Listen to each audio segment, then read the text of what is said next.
sa ulo ng mga nagbabagang balita. Philippine Masonic Association of America o PMAI magkakaroon ng pagtitipon sa Boracay sa Nobyembre. Boracay Tropics pagdarausan ng naturang PMAI Convention. Live mula sa PMAI News Center sa Staten Island, New York, ito ang PMAI Patrol! Magandang gabi mga kapatid dito sa Amerika at sa buong mundo. Narito ang mga balitang dapat ninyong malaman. Ang Philippine Masonic Association of America Incorporated o PMAAI ay magkakaroon ng pagtitipon sa Boracay sa darating na Nobyembre. Nagpapatrol Mon Cruz. Magandang gabi sa iyo, Kuya Rene. Ito ang mga nagbabagang balita sa lungsod ng Nueva York. Itinagda ng pamunuan ng Philippine Masonic Association of America Incorporated ng taunang pagtitipon nito sa ika-6 hanggang ika-9 ng Nobyembre taong 2009 sa Boracay, Philippines. Ang Philippine Masonic Association of America Incorporated o PMAAI ay isang kapisanan ng mga Masong Pilipino sa Amerika at may 12 chapters sa iba't ibang syudad ng Amerika. At sa taong ito ay kanilang idaraos ang ika-25 taon ng pagtitipon. Kaya ang pagtitipong ito ay tunay na makasaysayan sa kanilang samahan. Inaasahan ng organisasyon ang lahat ay magsasama-sama at magtutulong-tulong sa kaunlad ng naturang konbensyon. Ang punong abala sa taong ito ay ang pangkat mula sa estado ng Nueva York sa pumumuno ng magiting nating Pangulo na si Possible Rene Alfonso at ang kanyang mga gwapong co-chairman na sina Right Possible Bert Quijano at Right Possible Carlito Gallardo. Iyan lang muna, Kuya Rene, mula dito sa Staten Island, New York, para sa PMAI Patrol. Mon Cruz, nagpapatrol! Mon Cruz, salamat!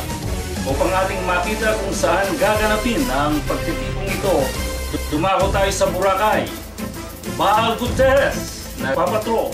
Narito ako ngayon sa Boracay Tropics kung saan gaganapin ay ika-25 taunang pagtitipon ng Philippine Masonic Association of America Incorporated sa Nobyembre 6 hanggang 9 taong 2009. Ating panoorin ang video. This is the view on landing at Katiklan.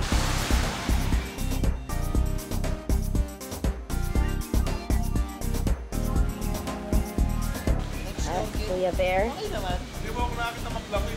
Vicky, Utoy.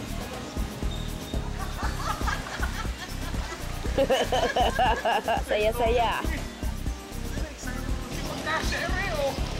Sarap buhay. Love you. Say hi, Saiza. Ayan ang mabait na si Saiza. Ang weather dito ngayon, super.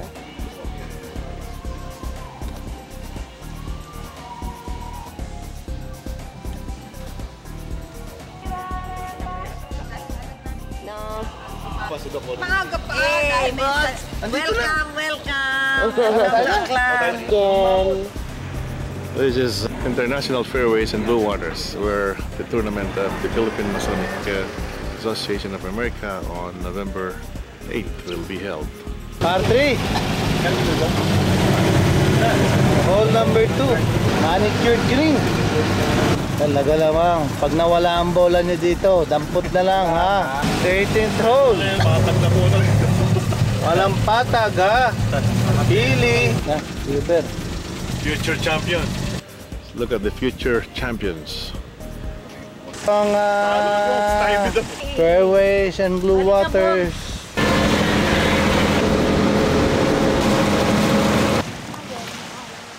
Yan lamang sa ngayon ng aking ulat, Kuya Rene.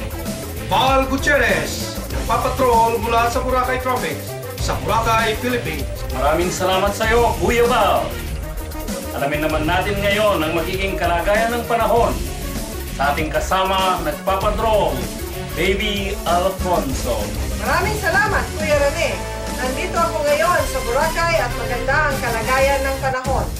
Sa ika-6 hanggang 9 ng Nobyembre 2009, magiging maganda ang kalagayan ng panahon. Walang magiging bakas ng ulap at hindi po magkakabahid ng ulan. At kung sakasakali pong uulan, maaari po lamang sumilong na hindi mabasa.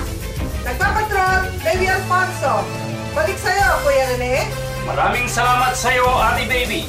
At yan po ang nagpapatunay na ang panahon ay weather lang. At sa kalagayan naman ng trapiko, Kuya Mon, nagpapatrol. Maraming salamat, Kuya Rene. Ang nag-uulat sa trapiko. Buhol-buhol po rito ang traffic sa Metro Manila. Simula po sa Sampaloc hanggang Quezon City, hanggang Cubao, hanggang Makati. Maabot po hanggang Baclaran. Kung kayo po ay magmamaneho o maglalakbay patungong Makati, manggagaling sa Cubao, aabutin po kayo ng 20 minuto at 4 na oras. Ngunit kung pupunta po kayo ng Boracay Traffics, inaasahan po natin walang ka-traffic. Nagpapatrol! On crew! Live po tayo ngayon dito sa Metro Manila. Inaasahan po nating maging panauhing pangdangal ang kasalukuyang Grandmaster ng Masoneria sa Pilipinas, Most Worshipful Peter U. Lim Losoy. Makakasama rin dito si Most Worshipful Rosendo Herrera at kanilang butihing may bahay. Marami rin po tayong nihandang pakulo sa Welcome Night sa Convention sa Boracay. Alamin po natin kay kasamang Angie Gallardo para sa mga detalye. Maraming salamat, Lynn! Marami daw tayong pakulo sa Welcome Night. Mayroong presentation ng bawat chapter. To dream the impossible! Marami ring pa-contest ang host chapter. Pero ang chismis, marami raw magiging perks at surprises para sa mga kababaihan. Kaya Ate Lynn, sumama na tayo sa Boracay. Nagpapatrol, Angie Gallardo at Lynn Cruz. Balik po tayo kay Kuya Rene.